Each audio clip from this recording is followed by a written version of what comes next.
Olá, pessoal! Sejam todos muito bem-vindos, muito bem-vindas a mais uma edição do podcast Touros e Ursos, o podcast do seu dinheiro. Eu sou Júlia Vilchen, hoje eu estou apresentando aqui no lugar do Vinícius Pinheiro, que não estará conosco, mas ao meu lado aqui também diretamente da redação do Seu Dinheiro, eu recebo a nossa repórter, que faz de tudo um pouco, mas é bastante especializada em um dos assuntos que a gente vai tratar hoje. Eu recebo aqui, seja muito bem-vinda, Larissa Santos. Obrigada, Júlia. Oi para todo o pessoal que está assistindo a gente, ouvindo a gente. Um prazer estar aqui no podcast de novo para falar de um tema do setor imobiliário, que é a minha área de cobertura aqui, mas dessa vez uma parceria com o agronegócio, né? Vai ser um papo bem legal. Isso mesmo, Lari. A gente vai falar nesse programa de hoje dos fiagros, que são, vamos dizer assim, os primos do campo dos fundos imobiliários, né? Você tem o primo da cidade, o primo do campo, os fiagros, que são os fundos de investimento aí nas cadeias do agronegócio, que tem uma característica muito parecida e muito próxima dos fundos imobiliários, porque além de investirem em ativos parecidos, muitas vezes imóveis ligados ao agronegócio, ou então títulos de renda fixa ligados ao agronegócio, eles também costumam ser isentos de imposto de renda para as pessoas físicas, distribuir aí rendimentos isentos de IR. Quando tem mais ali de 100 cotistas, aquela regra ali que garante a isenção para a pessoa física. Então, por causa disso, são produtos também bastante populares aí com as pessoas físicas. E para falar sobre fiagros, que é um tema novo aqui no programa, né? A gente ainda não abordou esse tema aqui no Touros e Ursos. A gente vai receber um especialista. Eu estou recebendo hoje Idalício Silva, que é o gestor responsável pela estratégia agro da AZQuest. Seja muito bem-vindo, Idalício. Muito obrigado, Júlia. Muito obrigado, Larissa, por me receber aqui. Vai ser um prazer falar com vocês aqui e com toda a turma da Touros e Ursos. Legal, muito obrigada aí pela sua participação. E justamente eu vou dar uma introdução aqui, né, no tema, já que é um tema novo, sobre um investimento também que é relativamente jovem no mercado, né? Os fiagros, eles começaram, né, chegaram ao mercado financeiro brasileiro em 2021, então são investimentos ainda jovens, ainda com relativamente poucos fundos no mercado, mas não tão poucos assim, e também muitos fundos aí ainda, né, com não tantos cotistas, né, a maioria dos fiagros ainda tem aí menos de 5 mil cotistas, então ainda é algo que está começando no mercado brasileiro, mas se popularizando desde o seu surgimento, né? Eu estou aqui trazendo alguns dados, né? Em dezembro de 2023, havia no mercado brasileiro 97 fiagros operacionais, segundo dados da Comissão de Valores Mobiliários, divididos entre aqueles que investem em imóveis, né, como eu mencionei, que correspondem aí a cerca de metade desse mercado, também os fiagros de direitos creditórios e os fiagros que investem em participações de empresas, os chamados FIPs, né, Fundos de Investimento em Participações, sempre aí ligados ao agronegócio. E o patrimônio líquido dos fiagros chegou a 21,3 bilhões de reais no final do ano passado, o que representa, assim, dobrou o patrimônio líquido desses fundos ao longo do ano passado, né? Tanto o PL quanto o número de fundos chegou a dobrar no ano passado, demonstrando aí que existe apetite no mercado para essa classe de ativos.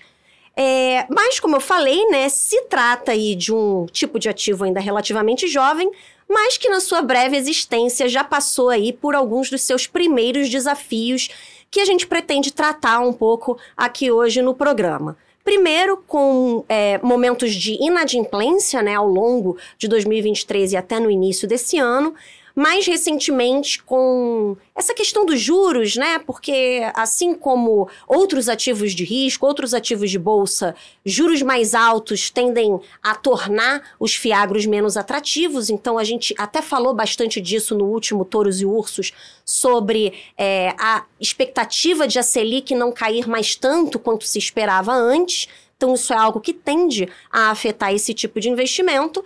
E também sem falar aí em questões climáticas, né? Porque a gente está falando de um ativo ligado ao agronegócio, à agropecuária, enfim, a atividades econômicas que são muito ligadas ao clima. A gente está vivendo num momento em que se fala muito sobre as mudanças climáticas e também num momento ainda de El Niño. E para quem está ouvindo esse programa no momento em que ele está sendo gravado, está vivendo aí mais uma onda de calor, por exemplo, no sudeste do Brasil, e está sentindo na pele, literalmente, essas questões do clima. Bom, Idalice, eu queria começar aqui a nossa rodada de perguntas, né, sobre Fiagros. Eu acho que você vai ter muito o que trazer para a gente. Começando falando sobre o cenário macro, né, sobre a questão dos juros, que é um tema aí que está, inclusive, bastante quente essa semana. Teve mais uma decisão de juros aí pelo Federal Reserve nos Estados Unidos. E as expectativas aí em torno dos próximos cortes na Selic justamente arrefeceram com os sinais mistos que tem vindo da economia americana nesse início de ano. O que eu queria te perguntar é como que a trajetória de juros daqui para frente tende a afetar os fiagros, se é que afeta e tanto quanto, por exemplo, afeta os fundos imobiliários. Tá, então deixa eu responder sua pergunta, Júlia, dividindo ela em duas, tá? Primeiro, acho que tem um ponto importante que vale a pena destacar, que na classe de ativo, a classe de ativo de agronegócio, de investimento dentro do agronegócio, ela já é um pouquinho mais velha do que o fiagro, né? Então, eu comecei a fazer CRA, que é o Certificado de Recebíveis do Agronegócio, é o primo caipira do CRI. Quando você falou que o primo do campo, a gente costuma chamar de primo caipira mesmo, em 2012, né? Então, em 2012 já tinha CRA e já tinha CRI, o mercado de CRI já era bastante forte, o mercado de FI, de fundo imobiliário, já tinha bastante resiliência. Faltava essa parte que é o espelho desse veículo de investimento, que é o fundo para o agronegócio. Essa regulamentação saiu em 2021. Em 2022, a gente lá na ZQuest começou a montar os produtos e montou um núcleo de gestão agro dentro da ZQuest. A ZQuest já tinha uma casa bastante antiga, bastante longeva. A gente está no ar desde 2001, então já são 23 anos de história. E em 2022 a gente inicia essa atividade de montar os fundos de agro, né? E a gente começou fazendo fundo de crédito, tá? E dentro da regulamentação que a gente tem hoje para cobrir o fiagro, a gente tem uma característica que é o fiagro ele pode obedecer 3 regulamentações da CVM. A regulação do fundo imobiliário, que são os fundos dedicados ao varejo, ao investidor de varejo, tá? A regulamentação do FDIC, tá? Que são dedicados aos investidores qualificados, e a regulamentação que atende os FIPs, tá? Os fundos de participação, que aí são veículos que focam em alocar em empresas, tá?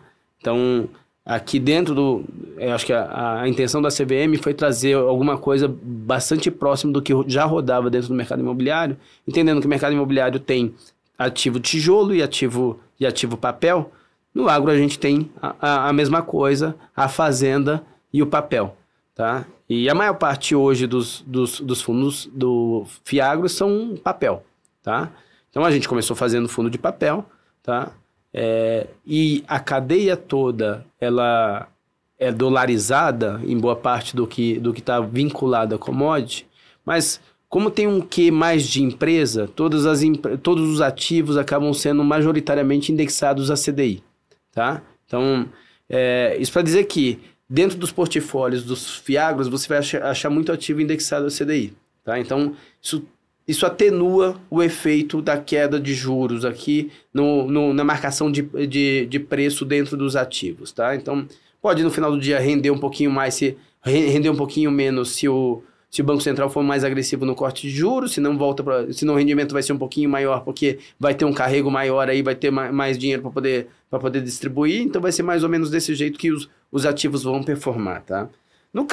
Olhando do ponto de vista macro, acho que dá para poder dizer que a gente tem um agro que ele responde mais para um vetor de crescimento global do que específico regional. Não é o Brasil ou a decisão macroeconômica que a gente tem aqui no Brasil que vai afetar o setor, tá? Eu acho que esse é um dos vetores que boa parte das cadeias de produção agrícola no mundo, elas elas respeitam, tá? Então é um vetor mais global do que um driver setorial aqui ou regional de uma política de macroeconômica que a gente vai ter só no país, tá? Então, dito isso, a gente assistiu um ciclo de alta no mercado de commodities, pegando de 2016, 2017 para cá, ela veio mais ou menos até 2022 e ascendeu bastante forte, especialmente pós-pandemia ali, a gente viu um mercado de commodities muito forte,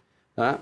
E que de 2022 para cá, ele tá dando uma respirada, tá arrefecendo um pouquinho, tá no momento de ajuste, tá? Então, acho que isso é um vetor muito mais relevante para precificar e para fazer preço dentro do setor de agronegócio do que especificamente o movimento de juros que o Banco Central vai ter, tá? Então, eu acho que do ponto de vista de juros, o efeito dos juros na prática que a gente vai capturar, que a gente vai assistir dentro do agronegócio, ele vem um pouco defasado, tá? E do ponto de vista prático para o investidor, pessoa física que está olhando aqui, vai ser mais ou menos rendimento na conta no final do dia, tá? É um setor que realmente cresce muito díspare com o restante do Brasil, tá? Então, estamos falando numa janela dos últimos 4 anos, a gente cresceu entre 8% e 10% nessa cadeia do agronegócio, tá? Teve ano que chegou a bater acima de 20% de crescimento no PIB do agronegócio, tá? Se não me engano, foi 2020 esse ano, tá? Então, é um setor que cresce realmente num pulso muito forte, tá? Então, eu não sei se eu consegui responder bem sua pergunta, mas eu quis dizer que a sensibilidade do setor para os juros ela é menor do que para o ciclo de commodities, por exemplo. Legal. Mas não tem por exemplo, a questão da atratividade para o investidor, né? Porque com juro alto, o investidor tende a correr para a renda fixa, ainda mais aqui no Brasil, que é o país da renda fixa, né? Muito embora, por estarem expostos a papel, muitos fiagros sejam, na prática, fundos de renda fixa, né? De uma certa forma. Mas essa questão, por eles terem cotas negociadas na bolsa, enfim, que justamente estão sujeitos a essa volatilidade de mercado, o juro mais alto, ele também não tende a diminuir a atratividade pro investidor, mesmo que no lado econômico da atividade em si não tenha tanta correlação? Eu acho que, olhando sobre esse aspecto, o que dá para enxergar é que no final do ano passado, eu vou dizer o último trimestre do ano passado, os fiagros listados eles sofreram um pouquinho por conta da expectativa de que um juros menor do Banco Central, uma Selic menor, ia resultar numa distribuição de rendimento menor, tá? Então, eu acho que a primeira onda de desvalorização das cotas de mercado dos fiagros aconteceu por conta disso, tá? Então, depois veio uma segunda onda que foi motivada por alguns eventos de inadimplência, tá? Então, alguns pedidos de RJ, até eu acho que bastante... A mídia começou a cobrir muito o tema, exacerbando um pouquinho o efeito dos pedidos de recuperação judicial, tá? Então... porque não ponderava pelo total da cadeia, mas colocava os números propriamente ditos, os números absolutos, tá? Então, e aí funcionou como diminuiu a atratividade, a gente assistiu isso, né? Em alguns ou em vários fiagros aí, até você vai ver, vai medir hoje no mercado, vários fiagros têm o valor de mercado abaixo do valor patrimonial. Tá? Então, isso aconteceu. Tá? Com os últimos sinais de que o Banco Central pode não ser tão agressivo num corte de juros, a expectativa, então, essa expectativa reverte, então, tende a ficar mais atraente para o investidor, um mercado que vai ter um dividendo mais gordo, vai ter um dividendo mais robusto. Então, como a maior parte das carteiras são indexadas a CDI, eu acredito que pode ser um momento de uma porta de entrada para o investidor nessa classe de ativo. Legal. Como a Júlia já mencionou no início, você mencionou agora também na sua resposta, no ano passado, no início desse ano, a gente viu, né, vários eventos de creche no mercado, não só no mercado de fiagros. claro, FIIs sofreram também com isso, mas FIAGRO a gente viu também essa situação, calotes, enfim, recuperação judicial. E aí o que eu queria te perguntar é se essa situação agora ela já está mais normalizada, ou se o investidor ainda tem com que se preocupar aí nesse sentido. A gente passou o ano de 2023 e esse final de safra para 2024, o agro ele funciona meio que em safra, tá? Então ele não obedece tanto o ano calendário. O final do ano da safra acontece agora em maio, junho, e aí fecha o ano no agro em junho e começa uma nova safra, mais ou menos isso. Junho, agosto, mais ou menos isso. Tá? E aí começa uma nova safra. Então esse final de safra ele está sendo, assim, a expectativa era de que poderia ter um movimento mais agressivo de perda, tá? Porque o El Niño, ele gera quebra de safra, né? Então, no final do dia, a receita do agro, ele vem da produção agrícola. Então, quando você tem quebra de safra, você vai naturalmente ter menos receita, tá? Então, essa expectativa que vigorou no final do ano passado e começo desse ano, hoje materializa menos. Então, em alguns momentos a gente chegou a falar de quebra de produção, de quebra de safra da ordem de 20%. Então, esse número não vai materializar nunca. Então, isso é um bom sinal, tá? Então, no sentido de que as coisas começam a estabilizar um pouquinho. O pior da expectativa não materializou, isso começa a estabilizar, mas ainda está no final da safra. Então, você ainda tem que assistir um pouco desse movimento de pagamento que acontece muito forte agora no final da safra. Tem um outro sinal bastante positivo, que os preços de soja, eles não estão no high que tiveram em 2022, um preço recorde que teve em 2022, mas assim, ele já respira um pouco e já deu uma estabilidade. Então, tinha uma expectativa de que o preço podia trabalhar muito abaixo do que foi o começo da safra, e estabilizou. E agora tem até um viés de alta, então tá se mostrando resiliente o suficiente para poder gerar uma receita razoável para quem produz, tá? E para todo mundo que está indexado nessa cadeia, tá? Então, acho que dá para dizer que a gente está no fim desses sustos. Não quer dizer que vai ter zero susto ainda, mas a gente está no movimento final desse susto aqui, porque o ajuste parece que já está 80%, 90% concluído aí. Então eu acho que agora é só assistir o final dessa safra para poder funcionar bem essa parte. Particularmente, no nosso caso, uma das estratégias que a gente adotou no ano passado foi ficar menos exposto ao risco climático e ao risco de commodity, está mais exposto no meio da cadeia, na parte de processamento do que produção. Então, quem trabalhava com processando o alimento chamou mais nossa atenção do que quem estava produzindo o alimento. Aí você já tirou o risco climático de cena. Então, essa foi uma das estratégias que a gente adotou no ano passado.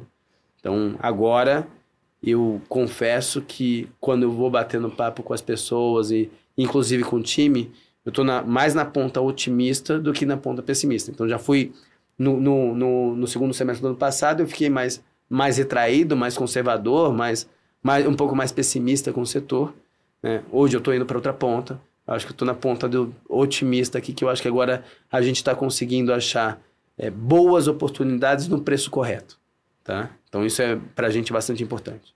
Essa questão do risco climático, então, aí para o restante desse ano, você acha que já arrefeceu em relação ao ano passado? Ele arrefeceu bem com relação ao que se esperava para essa safra, tá? Então, assim, particularmente falando, eu acredito que tem um pouco de influência que o setor tenha buscado na bancada governista, na bancada do Congresso que ele tem. Tá? Então, o agro tem uma bancada muito forte lá em Brasília, no Congresso. E aí começou a aventar que as perdas poderiam ser muito, muito sensíveis, um valor muito, muito forte, até para poder ver se conseguiria algum benefício, alguma coisa assim, ou de repente um plano safra mais robusto. E eu acho que passou a mensagem errada, tá? Porque o governo não tinha um cheque para poder bancar isso, né? Mas todo o mercado de capitais, que é o capital privado que estava olhando para isso, começou a ficar com receio por conta desse negócio. Então, não conseguiu nenhum nem outro. Então, eu acho que foi uma estratégia equivocada aqui, mas que hoje, olhando assim, a gente percebe que não materializou tudo aquilo que estava se projetando.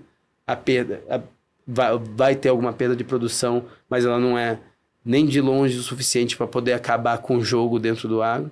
O agro vai estar de pé, a gente vai continuar produzindo, o Brasil é um celeiro do mundo, e é um dos melhores países para poder ter produção agrícola no mundo, e a gente vai continuar nessa tônica. Bacana. Queria falar um pouco de um tema aqui que a gente já falou outras vezes aqui no Touros e Ursos, e que é um tema bastante popular aí entre os leitores do Seu Dinheiro, que é a questão das mudanças nas regras de CRIs, CRAs, LCIs e LCAs, né?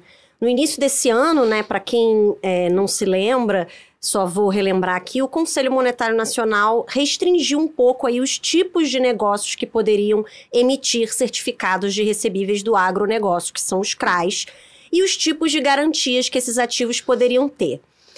Essas mudanças até chegaram a reduzir aí as novas emissões de CRAs nesse início do ano, né? A gente até já fez reportagem sobre isso lá no Seu Dinheiro. E esses ativos estão, né, como a gente já conversou aqui, entre os principais ativos nas carteiras dos fiagros. O que eu queria saber é, essa mudança e essa redução das emissões tem impactado os fiagros? Tem uma falta de papel para se investir? Ou o mercado já está se ajustando? Qual que tem sido o impacto para os fiagros dessa mudança nas regras? Eu acho que tiveram dois impactos, tá? O primeiro e o mais sensível foi de realmente restringir a oferta de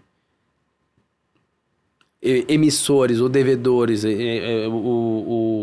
o crédito que estava lastreando o CRA de quem não está diretamente envolvido na cadeia, tá? Então, essa restrição, obviamente, limita o número de participantes, então a gente assistiu isso, então, alguns casos tinham claras distorções, como alguns bancos emitindo CRA, então, assim, esse é um negócio que você começa a olhar e chamou a atenção do regulador, e aí é uma das coisas, o mercado financeiro vai testando o limite, aí o regulador vai impondo novos limites, eu acho que é um pouco disso que aconteceu, tá? Então, diminui um pouco de oferta, tá?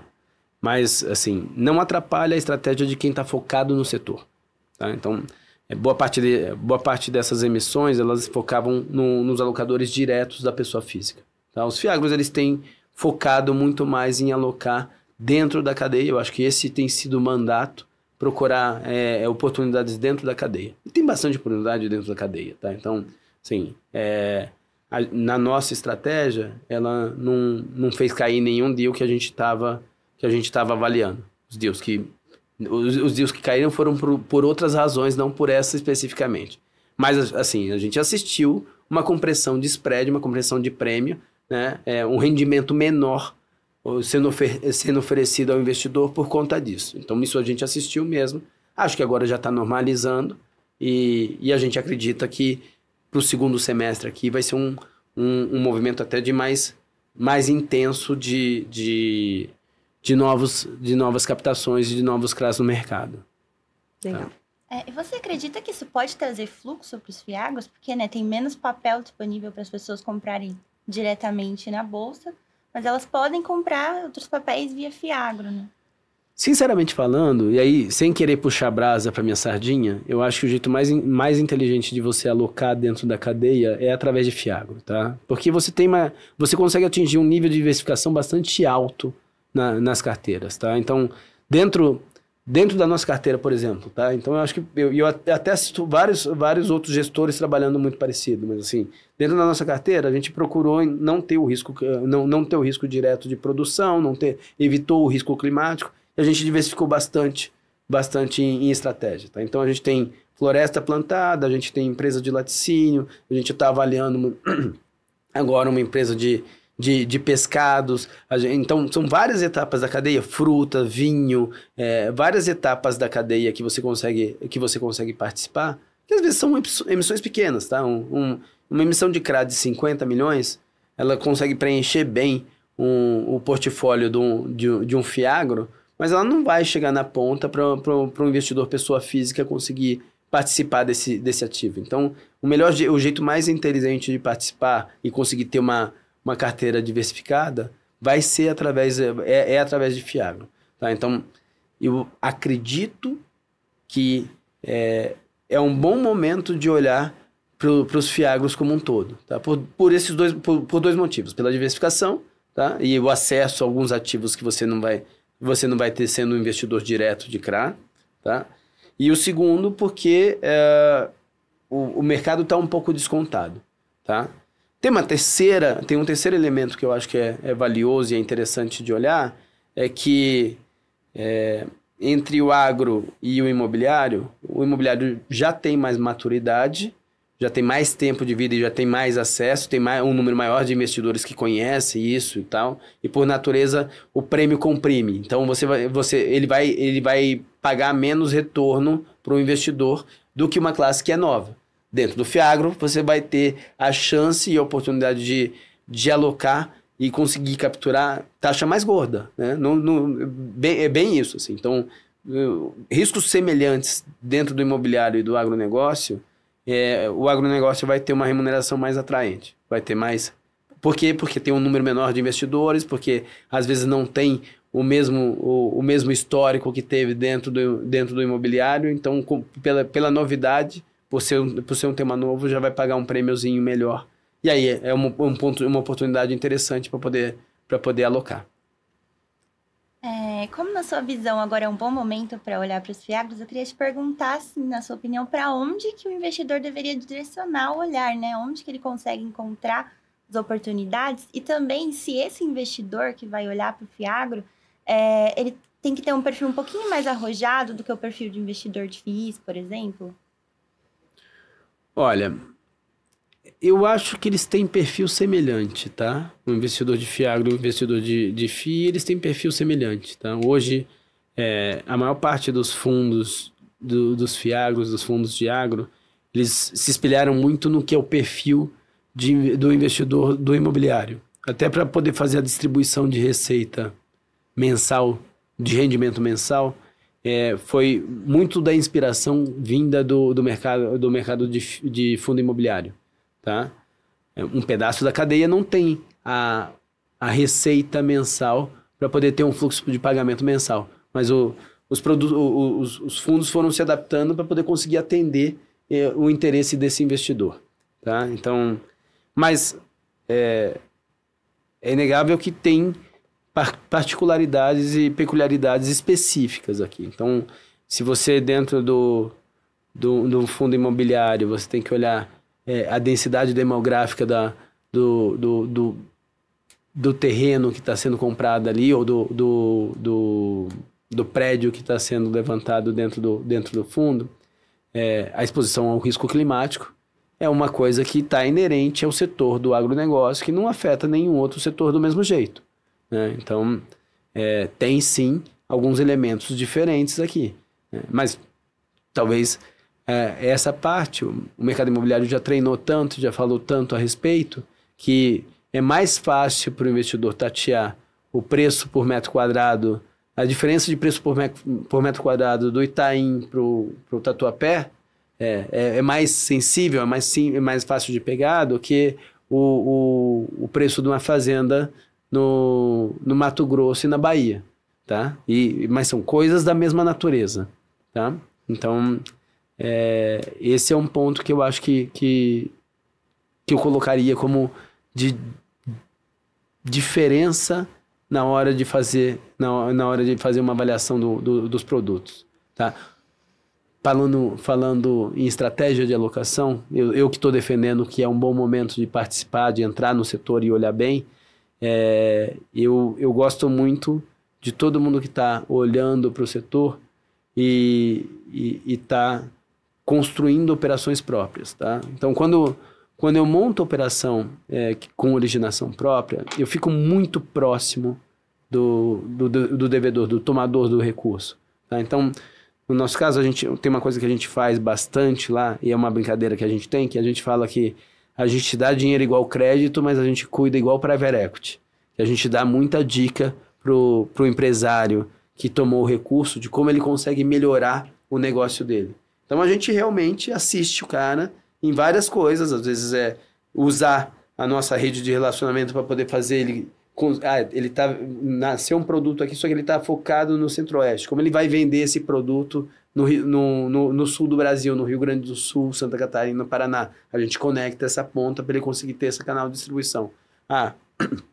Tem um outro operador que está operando e precisa comprar um maquinário. A gente, por acaso, tem uma empresa de maquinário dentro do portfólio. Então, a gente conecta as empresas dentro desse ecossistema, aprimora a governança das empresas, que eu acho que essa é uma tônica que tem que ser bem forte dentro do agronegócio, porque tem muita empresa de dono, tá?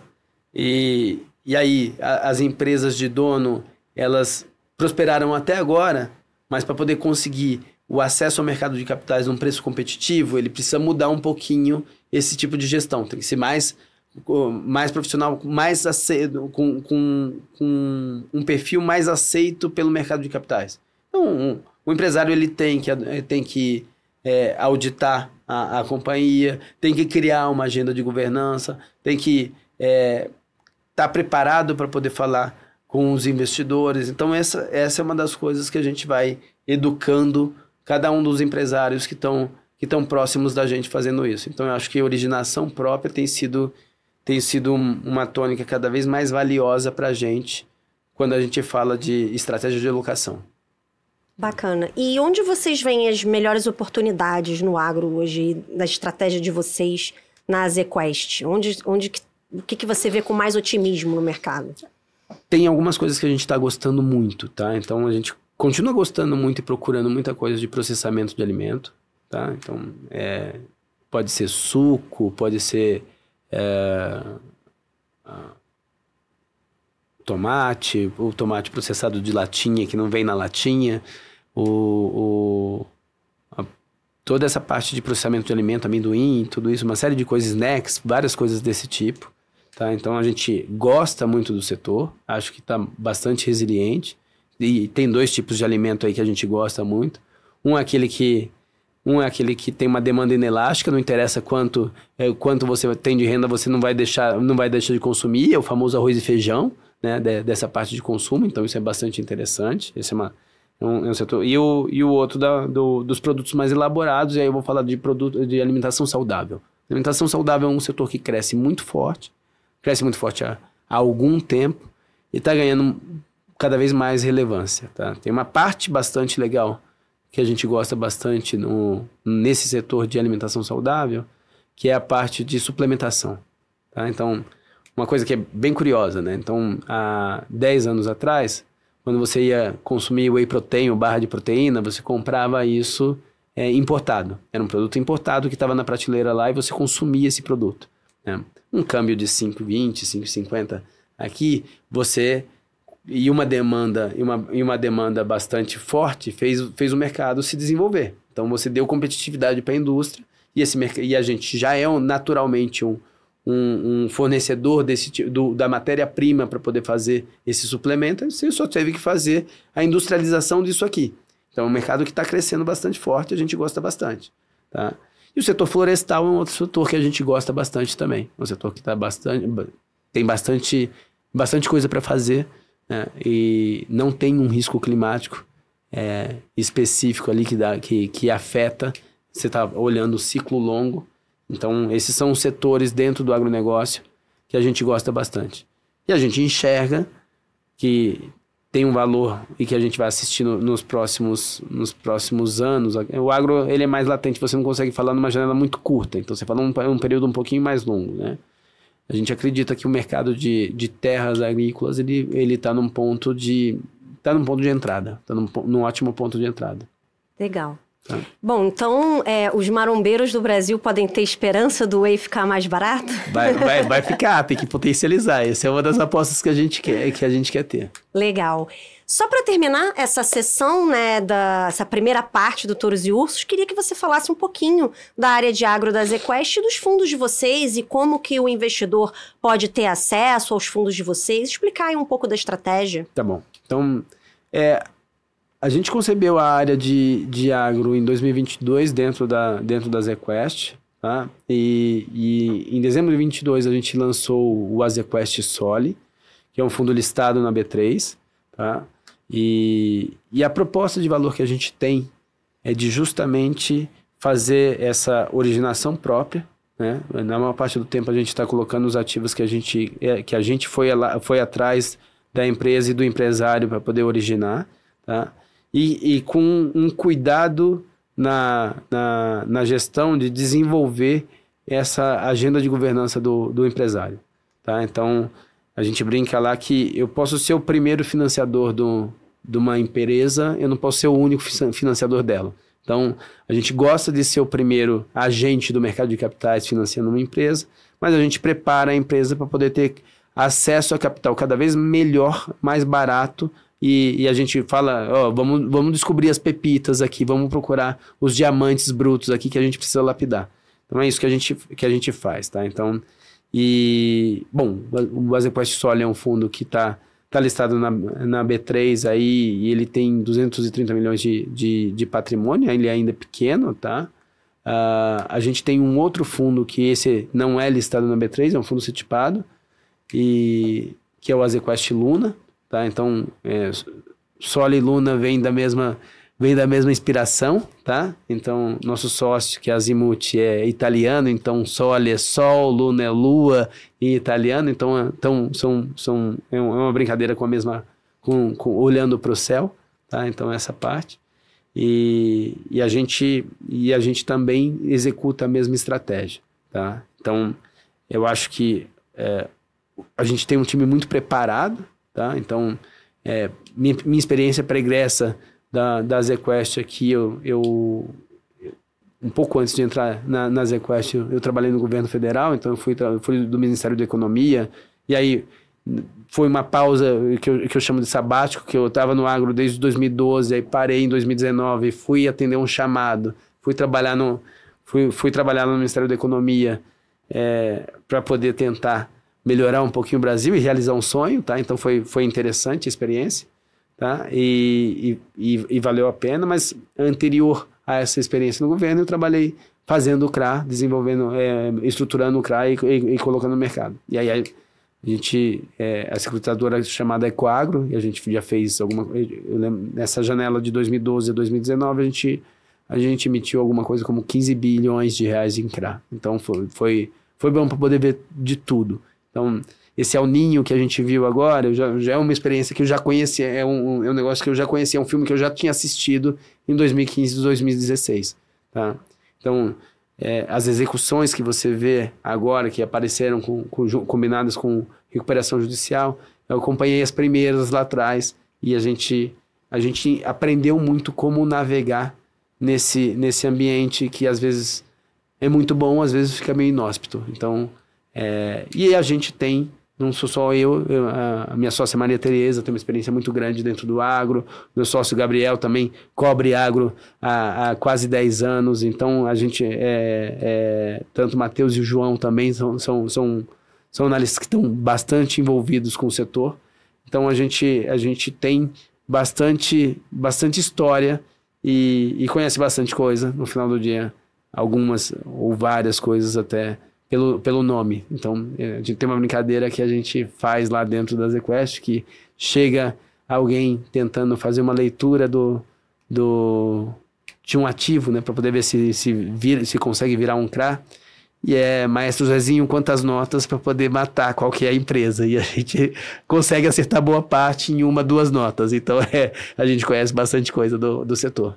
Legal, bacana. Um setor ainda aí, infelizmente, com pouca representação no mercado financeiro brasileiro, né? Enfim, o investidor pessoa física tem ainda poucas maneiras de se expor ao agronegócio via produtos financeiros, mas os fiagros estão aí já para representar e abrir aí as portas da pessoa física para essa parte da economia brasileira que é tão importante, né? E realmente tão prolífica, né? Que tão importante aí, tanta participação no nosso produto interno bruto.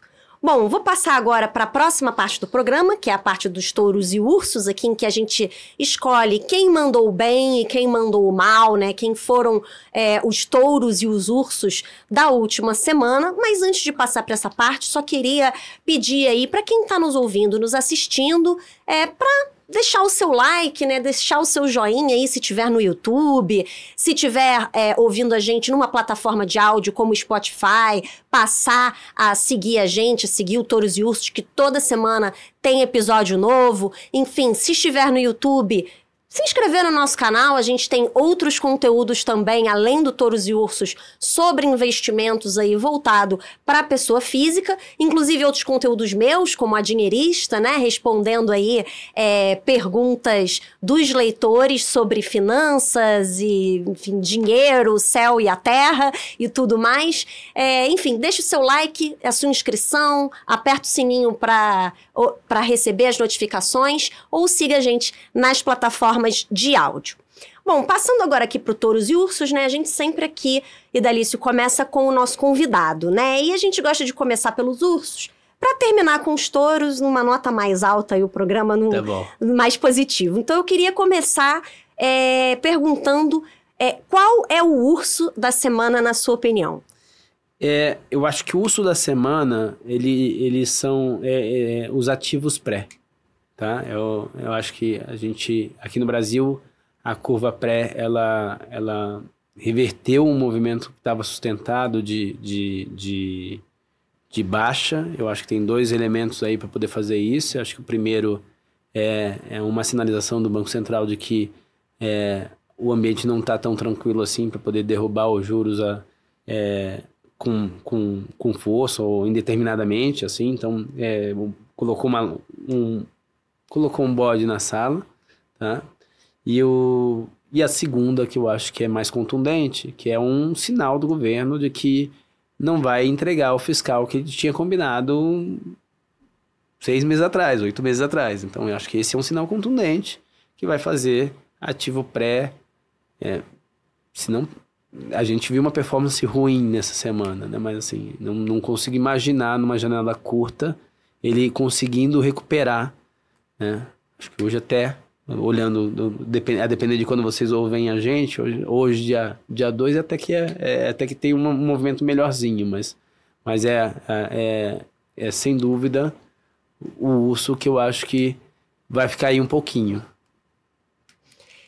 E você, Lari? Quem que você escolhe como seu urso da semana? Eu fui nos primos da cidade, dos Fiagros, os fundos imobiliários. Inclusive, eles foram afetados pelos mesmos elementos aí que o Idalício já citou no urso dele, né? E eles começaram o ano com tudo, assim, tiveram um primeiro trimestre ótimo, mas aí o início do segundo tri já foi, assim, completamente oposto, né? O mês de abril, por exemplo, foi de queda de 0,7% no IFIX, que é o índice que reúne os principais fundos imobiliários negociados na B3. E eles foram afetados pelo quê? Uma coisa que mexeu com toda a renda variável, né? Diminuição de expectativa de corte de juros, principalmente nos Estados Unidos, né? Tinha-se uma dúvida de quando se ia começar a cortar, agora a dúvida é quanto que vai cortar 2, vai cortar 1, não vai cortar nada esse ano. E sem corte por lá não dá para o Banco Central daqui continuar no mesmo ritmo que vinha, né? Inclusive o Campos Neto deu entrevista, o presidente do BC daqui, né? O Campos Neto deu entrevista, desmanchou completamente forward guidance, não tem forward guidance mais, que é uma sinalização, né, de manutenção da magnitude dos cortes nos juros. E a abertura da curva, ela não foi só na ponta mais curta, né, na taxa Selic, abriu também a ponta mais longa. E os FIIs, eles têm, afetado aí pelos ruídos fiscais, né, e os FIIs, eles têm uma correlação muito forte com os juros. Sofreram bastante. Eu conversei com especialistas, né, para entender melhor essa situação, como que vai ficar daqui para frente, se ela abriu alguma oportunidade também. Porque sempre um copo meio vazio sempre pode virar um copo meio cheio, né. E spoiler, segundo os especialistas com quem eu conversei, abriu sim oportunidade. Para quem quiser saber mais, eu fiz uma matéria, ela está disponível lá no site do Seu Dinheiro. Isso mesmo, a Lari fez uma matéria aí sobre esse desempenho recente ruim dos fundos imobiliários e as oportunidades. E eu também publiquei hoje uma reportagem, a gente está gravando na quinta-feira, dia 2 de maio, publiquei a reportagem do balanço dos melhores e piores investimentos de abril. E tudo isso que eles mencionaram, né, de quem se deu mal em abril, tá aparecendo lá nessa matéria também, é só ver no seudinheiro.com. E o meu urso da semana, vou terminar aqui o bloco dos ursos falando do meu urso da semana, que teve uma certa cara de touro. Porque o meu urso da semana, as ações dessa empresa se valorizaram mais de 30% na última semana. O que não costuma ser o desempenho de um urso no programa Touros e Ursos, né? Mas o motivo que fez essa ação se valorizar, né, pode parecer contra-intuitivo, foi um motivo típico de ursos, né? Eu tô falando do grupo Casas Bahia, né, que já é um urso honorário aqui do programa, já apareceu várias vezes como urso aqui, que já vinha sofrendo bastante aí com uma dívida bilionária e com essas condições macroeconômicas bastante difíceis para o varejo brasileiro, com, enfim, essa questão toda, esse suspense todo em torno dos juros. E também, em relação ao varejo especificamente, uma concorrência bastante ferrenha, né? E o que aconteceu com as Casas Bahia que ocasionou essa valorização das ações? Eles pediram, finalmente, depois desse inferno astral todo, uma recuperação extrajudicial no último domingo, em relação ao dia que a gente está gravando esse programa, para alongar o prazo de vencimento de dívidas que somam aí mais de 4 bilhões de reais. O lado touro da notícia foi justamente essa disparada de mais de 30% das ações, que foi logo em seguida ao anúncio da recuperação extrajudicial, porque o mercado recebeu bem, né, a notícia, enfim.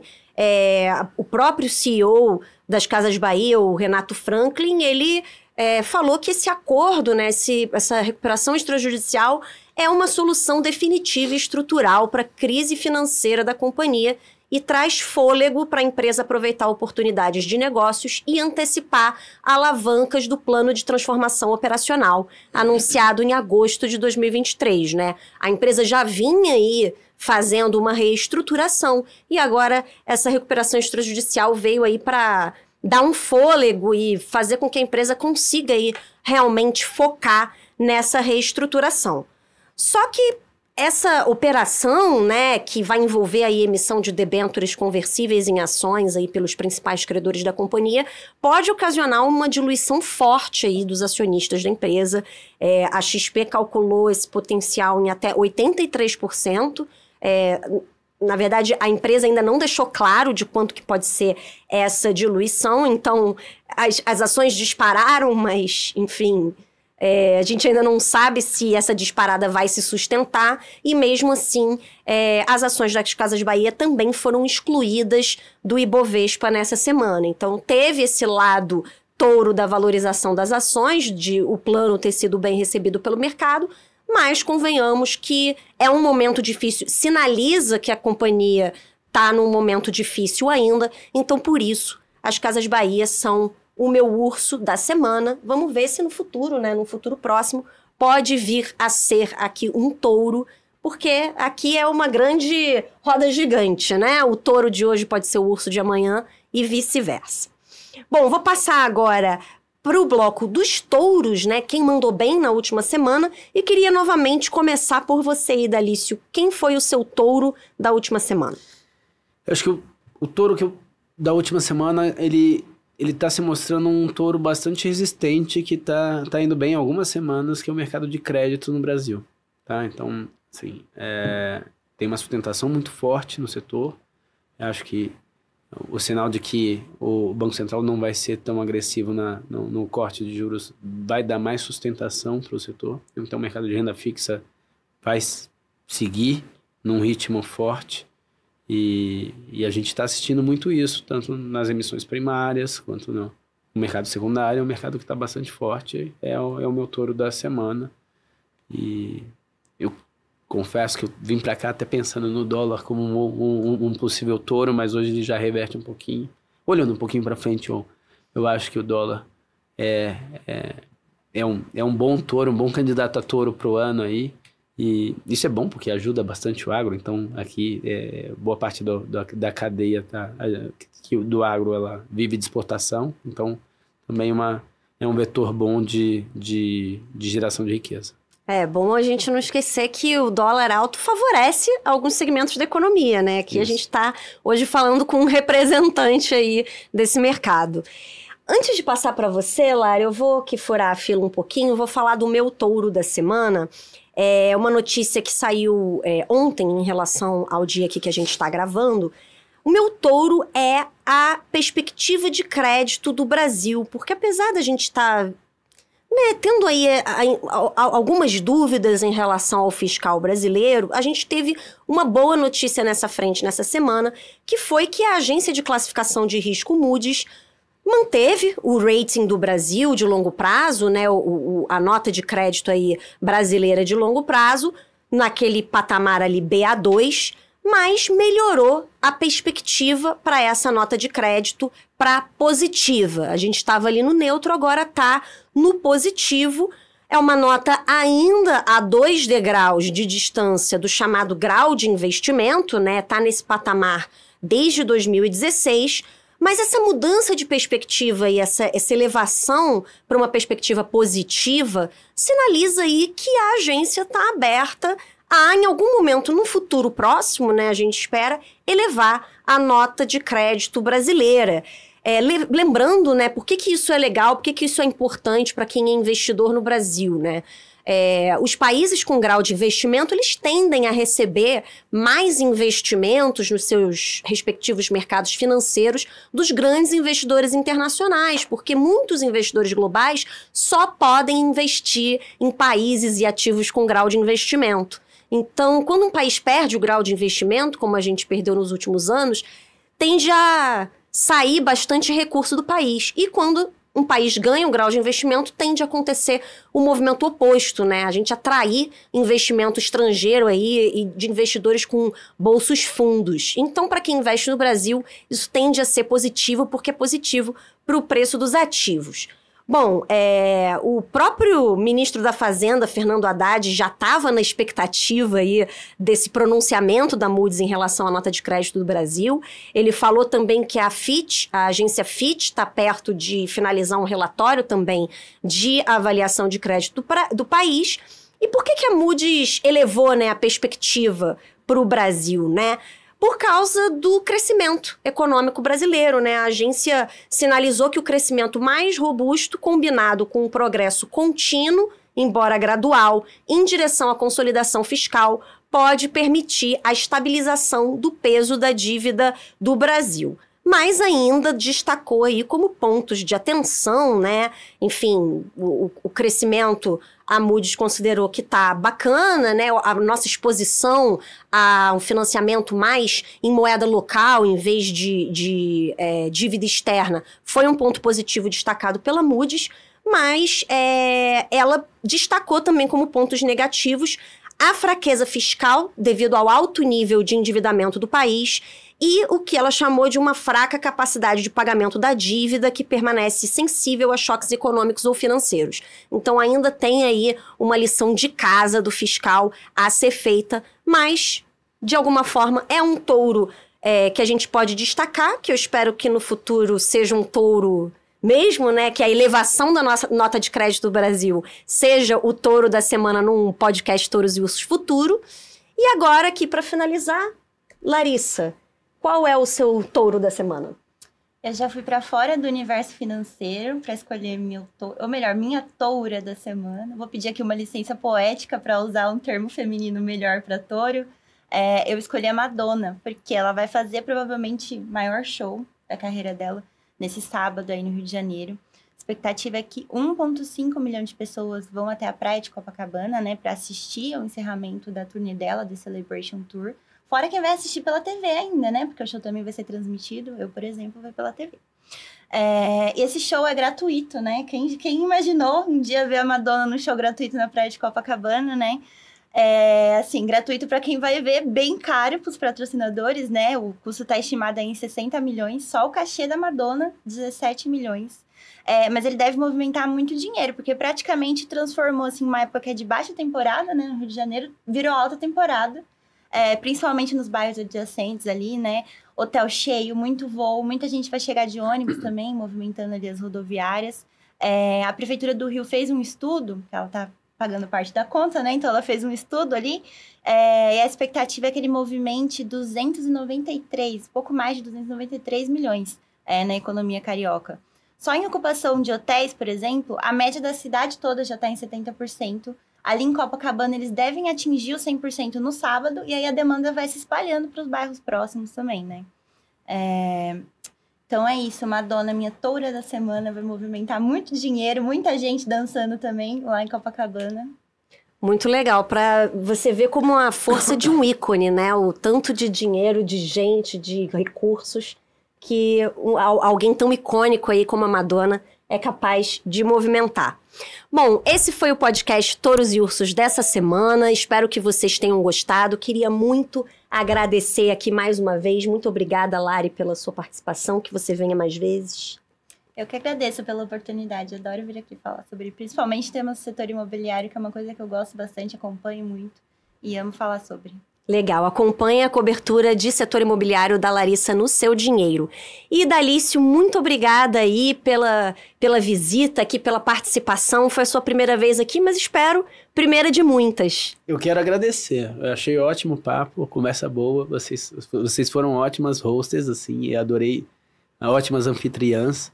E eu quero agradecer e de bate-pronto falar que foi ótima essa experiência aqui com vocês. Obrigado, Júlia. Obrigado, Larissa. Muito obrigada, e eu acho que agro é um assunto ainda que falta muito ser explorado, né? Então, espero que a gente possa falar disso aqui mais vezes. Muito obrigada a vocês que nos ouviram, nos assistiram, um abraço e até a próxima.